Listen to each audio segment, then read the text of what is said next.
Hello and welcome or welcome back to my channel. In my previous video, I showed you how we spent 3 days in the city of Kanto, and now we're continuing our trip to the island of Phu Quoc. In order to reach the island, we had to take the bus to the city of Ras Gia, and from there we took the ferry to the island.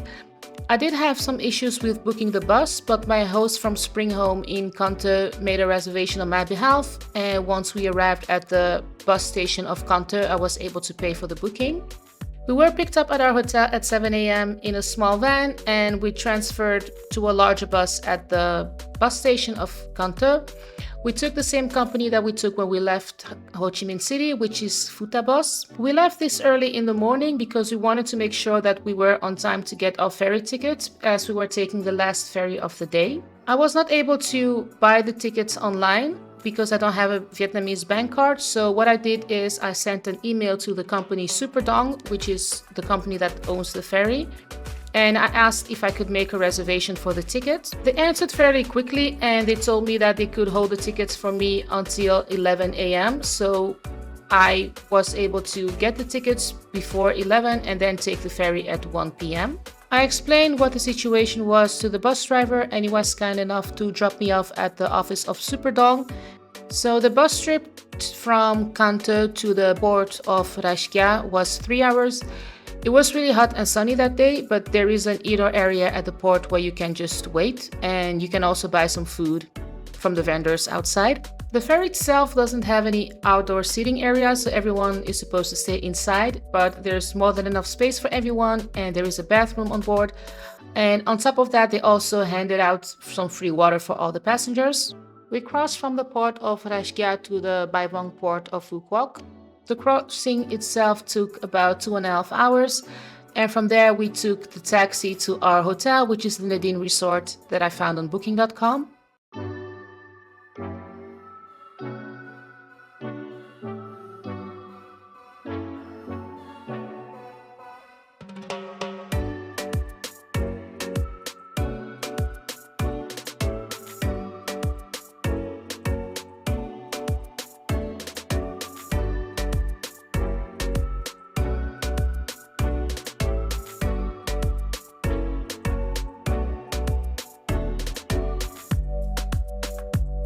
This accommodation is, I think, the best accommodation I've ever stayed at. It's really, really beautiful. It's affordable. The staff was very welcoming. They were easy to reach. So anytime I had questions, they were ready to answer them. They were really accommodating. And they even put some flower petals on the bed of my parents at my request. And they did it completely for free. The hotel had a pool with a bar. There was an outdoor kitchen area that was accessible for all the guests, and there was also a breakfast buffet that was served outdoors. They also provide different types of massages, and my parents had the room with a view over the pool, and mine had a view over the garden next to the reception, so our rooms were pretty far apart, and we paid around 40 euros a night for each room. The area around the hotel is surrounded by other resorts, but there's also no shortage of massage and beauty salons nearby. And as soon as we arrived and we settled down, I went and got a pedicure, and then we had dinner.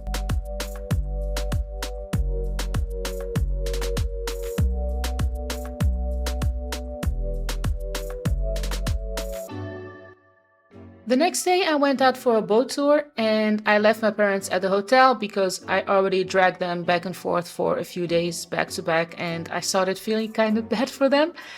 And so I booked a massage for them at the hotel, and the staff picked them up in their room, and afterwards they told me that they really enjoyed the massage from the hotel. On the day that we arrived, I asked the staff for information about activities on the island, and they booked the speedboat trip on my behalf. I'm going to put it on the screen. And the next day I was picked up by the receptionist in a golf cart, and he drove me off at the main road where the bus to the An Thoi harbor came to pick us up for the speedboat tour. And from there we went snorkeling near Bum Island and Gam Gi Island, and then we continued to Dugong Bay for a seafood lunch.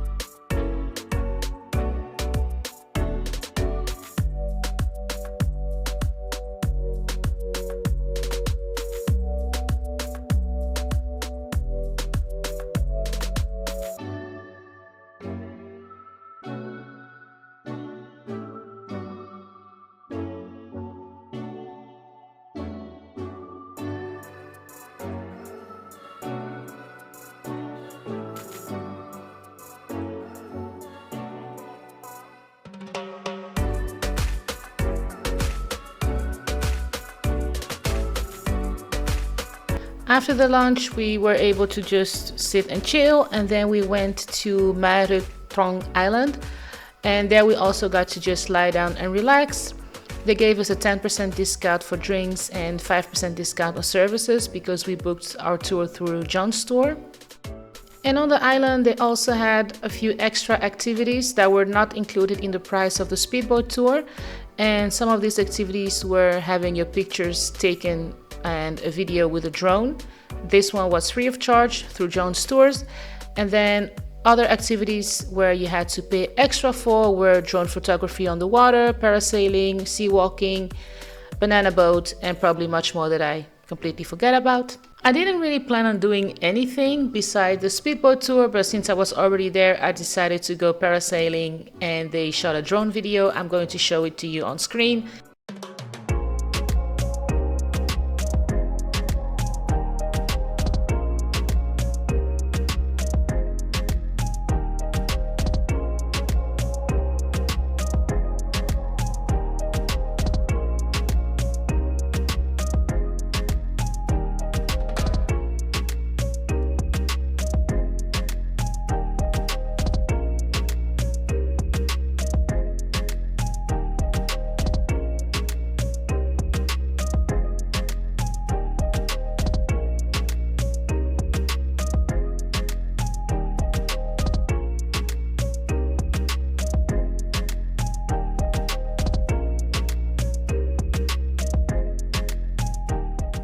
After the tour, I was really tired, so I didn't plan on doing anything else, so I just went out for dinner with my parents. For the next day, I booked the cooking class with my mom. My dad wasn't really interested, so he stayed at the hotel.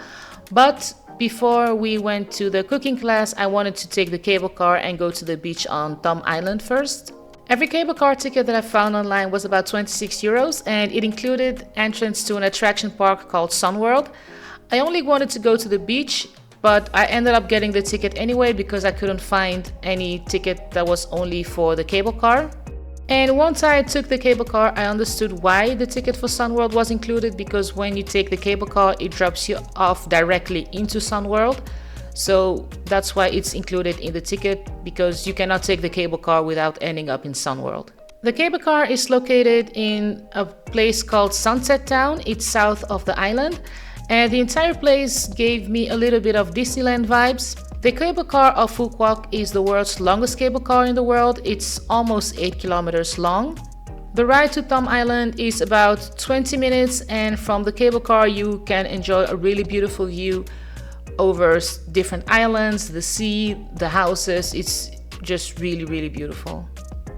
Then from Sunworld I tried to go straight to the beach, but the Cricus route was restricted because of construction, so I had to walk all the way back and take the golf cart to be dropped off at the beach. The day prior, I was told by our tour guide that the properties in Sunset Town and Tom Islands were empty because they're too expensive for the average Vietnamese, and foreigners are restricted when it comes to owning land and properties, so there was basically nobody to buy these properties, meaning that Sunset Town and Tom Island are basically ghost towns. But for me as a visitor, I didn't mind because the properties being empty also meant that the beach was super quiet, and because of that I was able to just go for a swim, leave my stuff behind without a fear of anybody taking them, and there was also a lifeguard. And most people that I saw near the beach were groups of tourists that would arrive there just to go directly to Sunworld. There is a building on the beach where you have lockers, showers and dressing rooms, so I was able to change after staying at the beach to go straight to my hotel.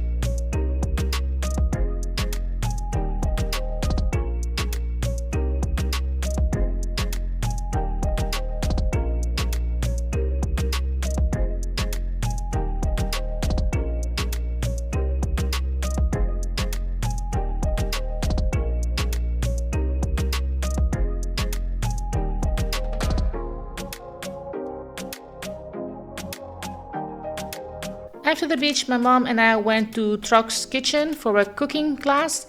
And Trok's Kitchen is actually around the corner from our hotel. It was maybe about 5-minute walk. The class itself was 95 euros per person, and we were able to cook several traditional dishes with Trok and his assistant.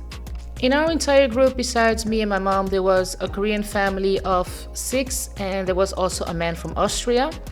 Trok was really patient with us. His sense of humor made us all feel at home, and we also got to eat the food that we cooked on the spot, and the staff packed some of the food for my dad because he was not in the class, but he wanted to taste some of the food that we made. Bonjour. Take picture, please. And while we were frying spring rolls, I accidentally burned my leg, but it was nothing too bad. My mom and I had a really great time during the cooking class, so if you ever visit the island of Phu Quoc and you want to learn how to cook traditional dishes, I definitely recommend Trok's Kitchen. Of course, I couldn't leave the island without getting a massage myself, so I booked one at the hotel the next morning. And the day before, when I was at the beach, my parents went to a market, and my mom knows that I love some soursop, so she got me the soursop and some extra fruit.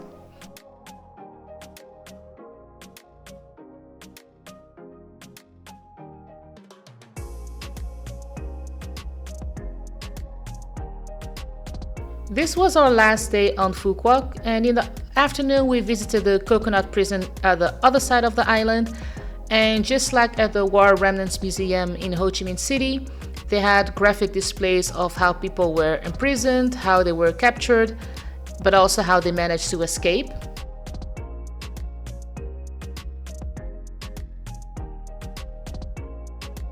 The entrance was free, and I think that we needed no more than about 30 minutes to see everything. And I expected it to be much bigger, so we didn't really plan anything else after that. And because we had some extra time left, we did a spontaneous trip back to Sunset Town, but this time for my parents, just so they could just look around, take some beautiful pictures.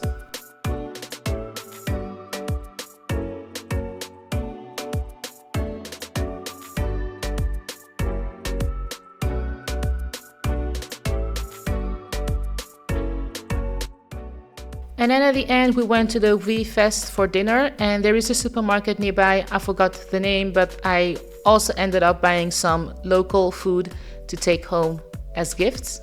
And this unfortunately marked the end of our stay in Phu Quoc.